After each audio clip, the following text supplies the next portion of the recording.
کا ہے ناموس رسالت کا تحفظ سبحان اللہ اور صحابہ کرام اور اہل بیت رسول کا احترام، اولیاء کرام کے جو تعلیمات ہیں ان کی ترویج و اشاعت، یہ سارا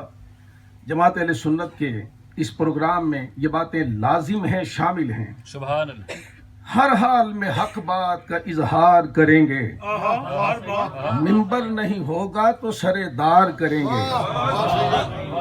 جب تک بھی دہن میں ہے زباں سینے میں دل ہے، کاذب کی نبوت کا ہم انکار کریں گے۔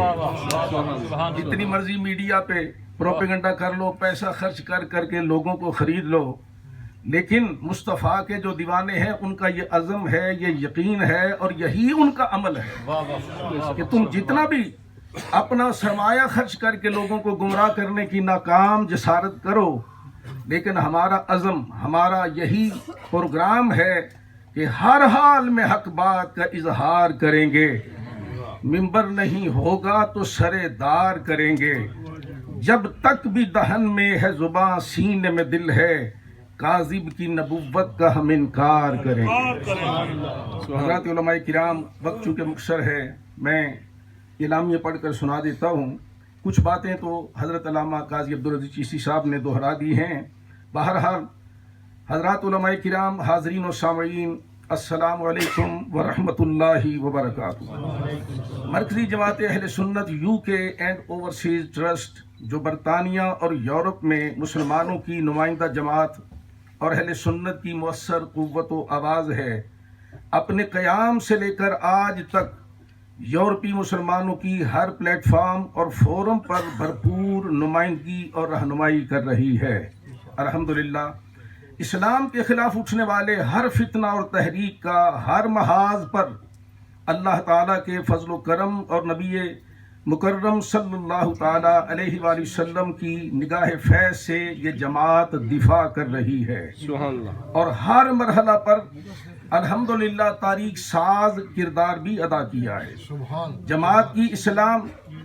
کی ترویج و اشاعت کے حوالے سے کی گئی خدمات برطانیہ کی تاریخ کا روشن باب ہیں۔ احیاء دین کی اس تحریک، جس کے مقاصد میں توحید و رسالت کے علم کو بلند کرنا، اسلام کے پیغام امن و محبت کو یورپ کے گھر گھر میں پہنچانا، محبتوں کے فروغ اور نفرتوں کو مٹانا، تحفظ ناموس رسالت، تحفظ مقام صحابہ و اہل بیت و تحفظ مقام اولیاء کرام، اور بالخصوص تحفظ ختم نبوت بھی اس کے پروگرام میں شامل ہے۔ اس کی بنیاد 1979 میں کے اوائل میں مفکر اسلام حضرت علامہ ڈاکٹر پیر سید عبدالقادر شاہ صاحب گیلانی زیدہ مجدہ نے رکھی تھی۔ بعد میں جولائی 1996 میں جماعت کو باقاعدہ چیریٹی کمیشن میں رجسٹرڈ کرا لیا گیا۔ جماعت کو برطانیہ بھر کے ممتاز علماء کرام اور عوام اہل سنت اور عاشقان رسول کی سرپرستی حاصل ہے۔ جماعت ہر سال گزشتہ 40 سالوں سے اپنے مقاصد کے حصول اور اپنے عقائد و نظریات و افکار کے فروغ اور جماعتی دستور و منشور پر عمل پیرا ہوتے ہوئے اپنے محدود وسائل کے باوجود سالانہ عالمی تاجدار ختم نبوت سنی کانفرنس کا انعقاد کر کے اپنی مذہبی و ملی ذمہ داریوں کو پورا کر رہی ہے۔ گزشتہ کچھ سالوں سے نبی پاک صاحب الاولاق صلی اللہ تعالی علیہ وآلہ وسلم کے صحابہ کرام، جو کہ اسمان رشد کے روشن ستارے ہیں اور اللہ کے محبوب اور پیارے ہیں، بالخصوص افضل البشر سیدنا ابو بکر صدیق رضی اللہ تعالی عنہ کی شان و عظمت کے حوالے سے مخصوص حلقوں میں بحث چل رہی ہے، تو ان کی عظمت و شان قرآن و سنت کی روشنی میں اجاگر اور واضح کرنے کے لیے اس کانفرنس میں خلفائے راشدین کی خدمات، بالخصوص خلیفہ اول خلیفۃ الرسول سیدنا ابو بکر صدیق رضی اللہ تعالی عنہ کی عقیدہ ختم نبوت کے تحفظ کے لیے کانفرنس میں شامل کیا گیا ہے، اور جماعت کے عقائد و نظریات کو بھی واضح انداز میں بیان کر کے اس پیغام محبت کو ایک اعلامیہ کی شکل میں پیش کرنے کی سعادت حاصل کی جا رہی ہے۔ میں اب اعلامیہ کے وہ الفاظ پڑھتا ہوں جس پر پہلے سے بھی اتفاق تھا، اس میں مزید ترمیم کچھ الفاظ کے ساتھ کی گئی ہے۔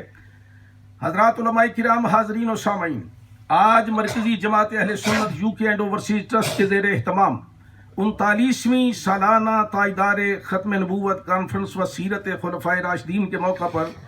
جماعت کا اعتقادی اعلامیہ پڑھنے کی ضرورت محسوس کی گئی ہے۔ اگرچہ یہ اعلامیہ حلف نامہ کی شکل میں 30 اپریل 2002 کو متفقہ طور پر منظور ہوا تھا، آج پھر کچھ ترمیم کے ساتھ پیش خدمت ہے۔ نمبر 1، مرکزی جماعت اہل سنت یو کے اینڈ اوورسیز ٹرسٹ کے تمام ٹرسٹیز، عہدیداران و اراکین کے لیے لازمی ہے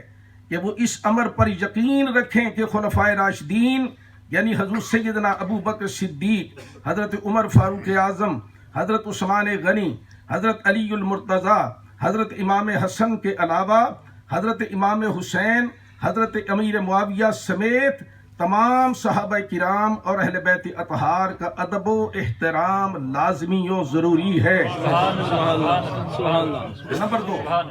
نمبر دو، مرکزی جماعت اہل سنت یو کے اینڈ اوورسیز ٹرسٹ کے تمام ٹرسٹیز، عہدیداران و اراکین کے لیے لازمی ہے کہ وہ مسلک حق اہل سنت و جماعت کے مروجہ عقائد کی پابندی کریں، جن کی تشریح و ترجمانی صحابہ کرام، خلفائے راشدین، اہل بیت اطہار، حضرت غوث العظم سید پیر عبد القادر جیلانی،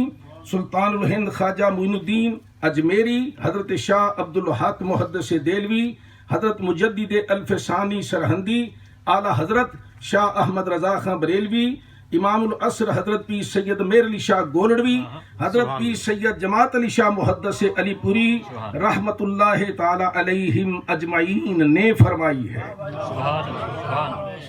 تمام اراکین، تیسرے نمبر پر جو بات ہے، تمام اراکین جماعت اور ٹرسٹیز خلیفہ اول سیدنا ابو بکر صدیق کے فیصلہ بابت باغ فدق کو درست مانتے ہیں، اور اس مسئلہ پر جماعت کے جملہ اراکین کا وہی موقف ہے۔ نمبر 4، جمہور اہل سنت و جماعت مسئلہ افضلیت پر سیدنا ابو بکر صدیق رضی اللہ تعالیٰ عنہ اپنے اسلاف مشاہیر اہل سنت اکابرین کے طرز عمل کی پیروی کی جائے گی انشاءاللہ، اور جملہ اراکین جمہور کے افکار و نظریات و اعتقادیات کا ہی پرچار کریں گے، اور افضلیت خلفائے راشدین رضوان اللہ علیہم اجمعین علی ترتیب خلافت پر یقین رکھتے ہیں۔ اس پر ہمارے ٹرسٹیز کے سائن ہیں سب کے، اور جن کے نہیں ہیں وہ کر دیں گے انشاءاللہ۔ نمبر 5، مسئلہ ایمان حضرت ابو طالب سبحان اللہ اہل سنت کے مابین مختلف فی ہے۔ جماعت کے جملہ اراکین اپنی تحقیق کے مطابق عقیدہ اپنا سکتے ہیں اور بیان کر سکتے ہیں، اس کی بنیاد پر ایک دوسرے کو طعن و تشنیع سے اجتناب کیا جائے گا۔ اللہ تبارک و تعالی ہمارے جملہ اراکین، مخلصین و معاونین کو دنیا و آخرت کی بھلائیاں نصیب فرمائے، اور اپنی سرپرستی و تعاون سے جماعت کے پروگرام میں شرکت فرما کر اپنے قومی و دینی فریضہ کو پورا کرنے کی توفیق عطا فرمائے۔ وآخر دعوانا ان الحمد للہ رب العالمین۔ نعرہ تکبیر، نعرہ رسالت، نعرہ حیدری، نعمان مصطفیٰ۔ اسی پر میں اکتفا کرتا ہوں، میں کچھ اور عرض کرتا، لیکن چونکہ مہمانان گرامی کی کثیر تعداد موجود ہے، میں طوالت سے بچتے ہوئے اس وقت کا لحاظ کرتے ہوئے اسی پر گفتگو ختم کر رہا ہوں۔ سچے نبیوں کا اقرار ضروری ہے، اب سارے مل کر میرے ساتھ کہیں گے ضروری ہے۔ سچے نبیوں کا اقرار ضروری ہے، زہد و جھوٹے نبیوں کا انکار ضروری ہے، یعنی سچے نبیوں کا اقرار ضروری ہے اور جھوٹے نبیوں کا انکار ضروری ہے۔ ختم نبوت کی نگری میں جو چور گھسے، نگری والے ہوں بیدار ضروری ہے۔ یا رسول اللہ۔